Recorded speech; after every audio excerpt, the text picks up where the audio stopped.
Welcome to government jobs for all Indians YouTube channel. இந்த வீடியோவில் நம்ம இப்போ ரீசெண்டாக வெளிவந்திருக்க ஜூனியர் அசிஸ்டன்ட் போஸ்ட்டுக்கான அஃபிஷியல் நோட்டிஃபிகேஷன் பற்றி தான் பார்க்க போகிறோம். இந்த நோட்டிஃபிகேஷன் இன்ஜினியர்ஸ் இந்தியா லிமிட்டிலேருந்து ரிலீஸ் பண்ணியிருக்காங்க. இளநிலை உதவியாளர் உட்பட உங்களுக்கு வேரியஸ் டைப்பில் போஸ்டிங்ஸ் கொடுத்துருக்காங்க. ஒவ்வொரு போஸ்டிங்கை பொறுத்து சேலரி அண்ட் குவாலிஃபிகேஷன் வேரி ஆகுது. மினிமம் சேலரி பார்த்திங்கன்னா 25,000 மேக்ஸிமம் 1 லட்சம் வரைக்கும் சொல்லியிருக்காங்க. இந்த போஸ்ட்டுக்கு ரிட்டன் எக்ஸாமினேஷன்ஸ் கிடையாது. டேரெக்டாக இன்டர்வியூ வச்சு தான் ரெக்ரூட் பண்ண போகிறாங்க. அப்ளை பண்ணுறதுக்குமே எந்த ஒரு கம்யூனிட்டிக்கும் ஃபீஸ் எதுவுமே இல்லை. எல்லோரும் ஃப்ரீயாகவே ஆன்லைன் மூலமாக விண்ணப்பிச்சுக்கலாம். ஜாப் லொக்கேஷன்ஸ் பொறுத்த வரைக்கும் நம்ம தமிழ்நாட்டிலையும் உங்களுக்கு போஸ்டிங்ஸ் கொடுத்துருக்காங்க. லாஸ்ட் டேட் மே மாதம் 25ஆம் தேதி வரைக்கும் நீங்கள் ஆன்லைன் மூலமாக விண்ணப்பிச்சுக்கலாம். தமிழகம் முழுதும் உள்ள ஆண்கள் பெண்கள் இந்த போஸ்ட்டுக்கு எலிஜிபிள். இதோட அஃபிஷியல் நோட்டிஃபிகேஷன் அண்ட் எலிஜிபிலிட்டி பற்றின டீட்டெயில்ஸ் இப்போ நான் ப்ரீஃபாக எக்ஸ்பிளைன் பண்ணுறேன். வீடியோவை ஸ்கிப் பண்ணாமல் முழுமையாக பாருங்கள். அதுக்கு முன்னாடி நீங்கள் இப்போ தான் இந்த சேனலுக்குள்ளே முதல் முறையாக வரீங்க அப்படின்னா நம்ம சேனலை சப்ஸ்கிரைப் பண்ணிவிட்டு பெல் சிம்பிள் ப்ரெஸ் பண்ணி ஆல்கிற நோட்டிஃபிகேஷனில் செட் பண்ணிக்கிங்க. அப்போ தான் நாங்கள் கொடுக்குற எல்லா கவர்மெண்ட் ஜாப் அப்டேட்டுமே உங்கள் ஃபோனுக்கே நோட்டிஃபிகேஷனாக கிடைக்கும். இந்த ரெக்ரூட்மெண்ட் ரிலேட்டடான apply link and notification link எல்லாமே இந்த வீடியோவோட டிஸ்கிரிப்ஷன்லையும் ஃபஸ்ட்டு கமெண்ட்லையும் பின் பண்ணியிருக்கேன். செக் பண்ணி பாருங்கள். இந்த வீடியோக்கு ஒரு லைக் கொடுத்துருங்க. நீங்கள் கொடுக்குற லைக் தான் எங்களுக்கு அடுத்தடுத்து வீடியோ போகிறதுக்கான மிகப்பெரிய மோட்டிவேஷனாக இருக்கும். இப்போ வாங்க நம்ம வீடியோக்குள்ளே போகலாம். இதுதான் இந்த ஜாபுக்கான அஃபிஷியல் நோட்டிஃபிகேஷன்.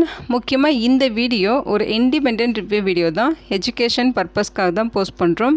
இந்த போஸ்ட்டுக்கு விண்ணப்பிக்கிறதும் விண்ணப்பிக்காததும் உங்களோட சொந்த விருப்பம் தான். ஓகேங்களா? இந்த நோட்டிஃபிகேஷன் நமக்கு எங்கேருந்து கொடுத்துருக்காங்க அப்படின்னு பார்த்தீங்கன்னா இன்ஜினியர்ஸ் இந்தியா லிமிட்டிலேருந்து கொடுத்துருக்காங்க. இது பார்த்தீங்கன்னா ஒரு கவர்மெண்ட் ஆஃப் இந்தியாவோட அண்டர்டேக்கிங் கம்பெனி அப்படின்னு சொல்லியிருக்காங்க. அதாவது நவரத்ன கம்பெனி. ஓகேங்களா?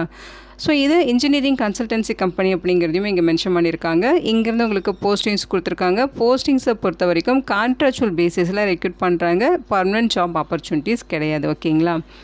ஸோ இந்த நோட்டிஃபிகேஷனில் ஒரு 12 விதமான பதவிகள் கொடுத்துருக்காங்க. ஓகேங்களா? சீனியர் மேனேஜர்லேயே பார்த்தீங்கன்னா உங்களுக்கு ப்ராஜெக்ட்ஸில் வேக்கன்சிஸ் இருக்குது. அதே மாதிரி சீனியர் மேனேஜரில் எலக்ட்ரிக்கலில் வேக்கன்சிஸ் இருக்குது. ஓகேங்களா? ப்ராஜெக்ட் கேட்டகரியில் 2 வேக்கன்சிஸும் எலக்ட்ரிக்கலில் 1 வேக்கன்சிஸ் சொல்லியிருக்காங்க. சேலரி பொறுத்த வரைக்கும் 90,000 2,40,000 வரைக்கும் பேசிக் பே இருக்கும். இது இல்லாமல் அலவன்சஸும் ப்ரொவைட் பண்ணுவாங்க. அடுத்து மேனேஜர் ஹச்ஆரில் பார்த்தீங்கன்னா 1 வேக்கன்சிஸ் இருக்குது. 80,000 2,20,000 வரைக்கும் உங்களுக்கு சேலரி இருக்கும். நெக்ஸ்ட்டு இன்ஜினியரில் ப்ராஜெக்ட்ஸில் பார்த்தீங்கன்னா உங்களுக்கு 1 வேக்கன்சிஸ். இன்ஜினியர்ஸ்லேயே வந்து கெமிக்கல் ப்ராசஸில் உங்களுக்கு 1 வேக்கன்சிஸ். சிவிலில் 1 வேக்கன்சிஸ். இன்ஜினியர் கேட்டகரிலேயே உங்களுக்கு பார்த்தீங்கன்னா எஸ்சிஎம் அண்ட் சிஎன்பி அப்படின்னு சொல்லி 2 வேக்கன்சிஸ் கொடுத்துருக்காங்க. அட்மின் அண்ட் எஸ்டேட்டில் வந்து 2 வேக்கன்சிஸ் இருக்குது. இந்த போஸ்ட்டுக்கு பார்த்தீங்கன்னா சேலரி 60,000 1,80,000 வரைக்கும் இருக்கும். என்னென்ன டிசிப்ளினில் வேக்கன்சிஸ் இருக்குங்கிறது இங்கே மென்ஷன் பண்ணியிருக்காங்க. அடுத்து பார்த்தீங்கன்னா ஜூனியர் டிராஃப்ட்ஸ்மேன் கிரேட் 1ல் ப்ராசஸில் 2 வேக்கன்சிஸ் இருக்குது. சிவிலில் 1 வேக்கன்சிஸ். பைப்பிங்கில் 1 வேக்கன்சிஸ். அதேமாரி சிவில் ஸ்ட்ரக்சரலில் 2 வேக்கன்சிஸ் இருக்குது. சேலரியை பொறுத்த வரைக்கும் 26,500 1,15,000 வரைக்கும் பேசிக் பே சொல்லியிருக்காங்க. நெக்ஸ்ட்டு பார்த்தீங்கன்னா ஜூனியர் டிராஃப்ட்ஸ்மேன் கிரேட் 2ல் பைப்பிங்கில் 2 வேக்கன்சிஸ் இருக்குது. சேலரி 25,000 1 லட்சம் வரைக்கும் பேசிக் பே சொல்லியிருக்காங்க. அடுத்து ஜூனியர் அசிஸ்டன்ட் கிரேடு 3ல் பார்த்தீங்கன்னா ஹச்ஆரில் 2 வேக்கன்சிஸும். அதே பார்த்திங்கன்னா உங்களுக்கு ஜூனியர் அசிஸ்டன்ட் கிரேடு 3ல் ஹாஸ்பிட்டாலிட்டியில் 1 வேக்கன்சிஸ் இருக்குது. 25,000 1 லட்சம் வரைக்கும் உங்களுக்கு பேசிக் பே இருக்கும். மொத்தமாக 22 வேக்கன்சிஸ் ரெக்ரூட் பண்ண போகிறாங்க. கம்யூனிட்டி வாரியாக வேக்கன்சிஸ் பிரேக்கப்புமே இங்கே கொடுத்துருக்காங்க. நீங்கள் அதை டீட்டெயில்டாக செக் பண்ணிக்கலாம். ஸோ இந்த நோட்டிஃபிகேஷனில் எந்தெந்த பேஜில் என்னென்ன டீட்டெயில்ஸ் கொடுத்துருக்காங்கிற இண்டெக்ஸ் பேஜ் தான் இது. செக் பண்ணிக்கிங்க.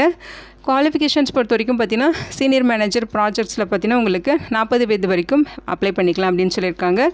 எஜுகேஷனல் குவாலிஃபிகேஷன் பொறுத்த வரைக்கும் பிஇ பிடெக் பிஎஸ்சி இன்ஜினியரிங்கில் பார்த்தீங்கன்னா சிவிலோ மெக்கானிக்கலோ எலக்ட்ரிக்கலோ இன்ஸ்ட்ருமெண்டேஷனோ முடிச்சிருந்தா எலிஜிபிள்.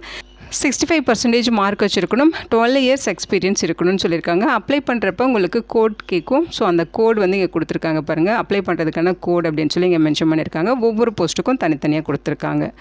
அடுத்து பார்த்தீங்கன்னா சீனியர் மேனேஜரில் எலக்ட்ரிக்கலில் 40 வயது வரைக்கும் இந்த போஸ்ட்டுக்கு விண்ணப்பிச்சுக்கலாம். 12 வருஷம் எக்ஸ்பீரியன்ஸ் இருக்கணும். பிஇ பிடெக் பிஎஸ்சி இன்ஜினியரிங்கில் எலக்ட்ரிக்கல் கேட்டகரியில் 65% மார்க் எடுத்து பாஸ் பண்ணியிருக்கணும்.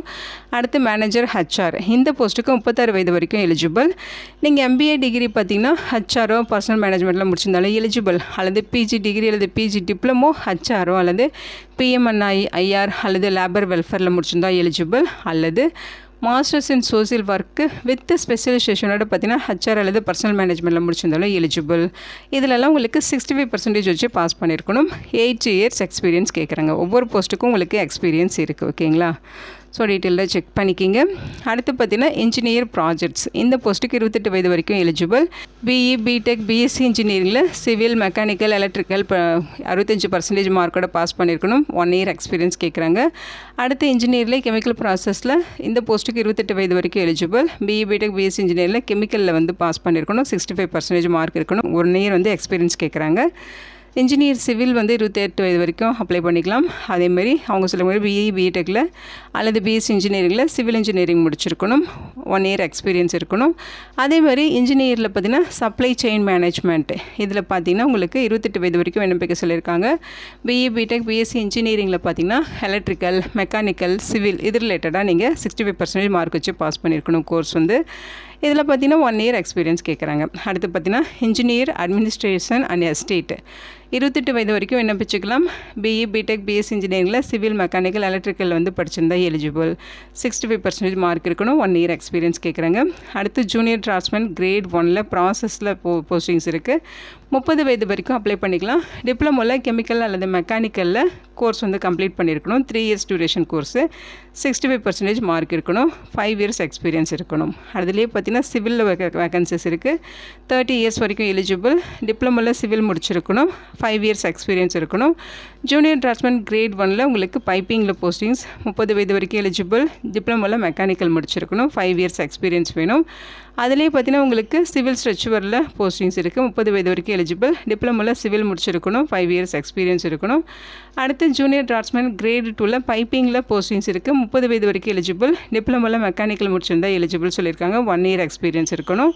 அடுத்து ஜூனியர் அசிஸ்டன்ட் கிரேட் 3ல் ஹெச்ஆரில் போஸ்டிங்ஸ் இருக்குது. 30 வயது வரைக்கும் எலிஜிபிள். இதில் பார்த்தீங்கன்னா ஃபுல் டைம் பிபிஏ வந்து முடிச்சிருந்தா எலிஜிபிள். 60% மார்க் இருக்கணும். கூடவே பார்த்தீங்கன்னா போஸ்ட் கிராஜுவேஷன் டிப்ளமோ அதில் வந்து பர்சனல் மேனேஜ்மெண்ட்டோ, இண்டஸ்ட்ரியல் ரிலேஷன்ஸோ, லேபர் லாஸ் அல்லது ஹெச்ஆர்டி இது ரிலேட்டடாக படிச்சிருக்கீங்கன்னா உங்களுக்கு ப்ரிஃபரன்ஸ் இருக்கும் அப்படின்னு சொல்லியிருக்காங்க. இது ரிலேட்டடாக நீங்கள் படிச்சிருக்கீங்கன்னா உங்களுக்கு ப்ரிஃபரன்ஸ் இருக்கும் அப்படின்னு சொல்லியிருக்காங்க. 1 இயர் எக்ஸ்பீரியன்ஸ் கேட்குறாங்க. ஓகேங்களா. அடுத்து ஜூனியர் அசிஸ்டன்ட் கிரேடு 3ல் ஹாஸ்பிட்டாலிட்டி 30 வயது வரைக்கும் எலிஜிபிள். ஃபுல் டைம் கிராஜுவேஷன் பார்த்தீங்கன்னா ஹோட்டல் மேனேஜ்மெண்ட் அல்லது ஹாஸ்பிட்டாலிட்டி அண்ட் ஹோட்டல் அட்மினிஸ்ட்ரேஷன் அல்லது ஹாஸ்பிட்டாலிட்டி அட்மினிஸ்ட்ரேஷன் இது ரிலேட்டடாக ஃபஸ்ட் கிளாஸில் பாஸ் பண்ணியிருக்கணும். 1 இயர் எக்ஸ்பீரியன்ஸ் இருக்கணும். ஓகேங்களா. ஸோ இந்த ஒரு பர்சன் ஒரு போஸ்ட்டுக்கு தான் அப்ளை பண்ண முடியும் அப்படின்னு சொல்லியிருக்காங்க. அவங்க சொல்லியிருக்க குவாலிஃபிகேஷன்ஸ் எல்லாமே பார்த்தீங்கன்னா ரெகுலர் கோர்ஸாக படிச்சிருக்கணும். எக்ஸப்ட் பார்த்தீங்கன்னா சிஏ, சிஎம்ஏ, சிஎஸ் இந்த கோர்ஸ் பார்த்தீங்கன்னா நீங்கள் கரஸ்பாண்டன்ஸில் படிச்சிருந்தாலும் எலிஜிபிள் சொல்லியிருக்காங்க. மற்ற கோர்ஸ் எல்லாமே ரெகுலரில் தான் ஃபுல் டைம் படிச்சிருக்கணும்னு சொல்லியிருக்காங்க.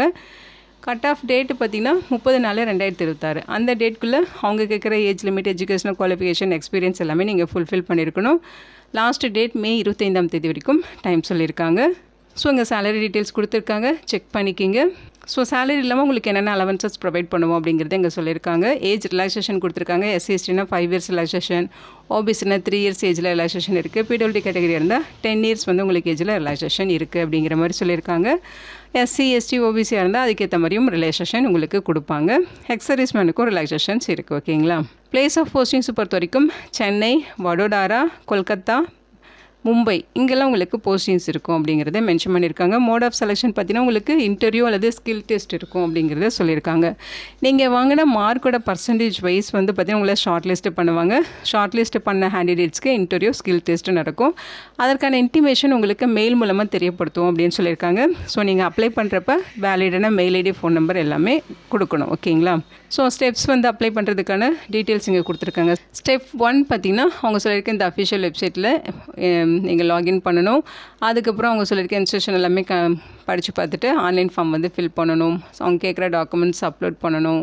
ஸோ அது என்னென்ன டாக்குமெண்ட்ஸ், என்ன சைஸில், என்ன ஃபார்மேட்டில் இருக்கணுங்கிறது கூட சொல்லியிருக்காங்க. ஸ்டெப் 5 பார்த்தீங்கன்னா நீங்கள் எல்லாமே சப்மிஷன் பண்ணிவிட்டு அப்ளிகேஷன் ஃபார்ம் பிரிண்ட் அவுட் எடுத்துகிட்டு உங்களோட ஓன் ரெஃபரன்ஸ்க்காக வச்சுக்கணும்னு சொல்லியிருக்காங்க.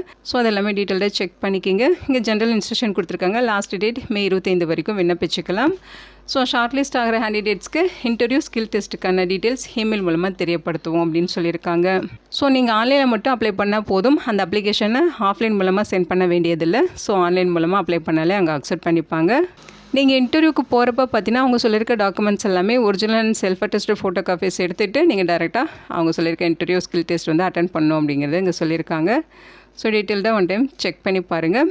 இந்த வீடியோ உங்களுக்கு யூஸ்ஃபுல்லாக இருக்கும்னு நினைக்கிறேன். உங்கள் ஃப்ரெண்ட்ஸ் அண்ட் ரிலேட்டிவ் அப்படின்னு சொல்லி நிறைய பேருக்கு இந்த வீடியோவை ஷேர் பண்ணுங்கள். இந்த போஸ்ட்டுக்கு விண்ணப்பிக்க இன்ட்ரெஸ்ட் இருக்கவங்க விண்ணப்பிச்சுக்கோங்க. Thank you so much and bye.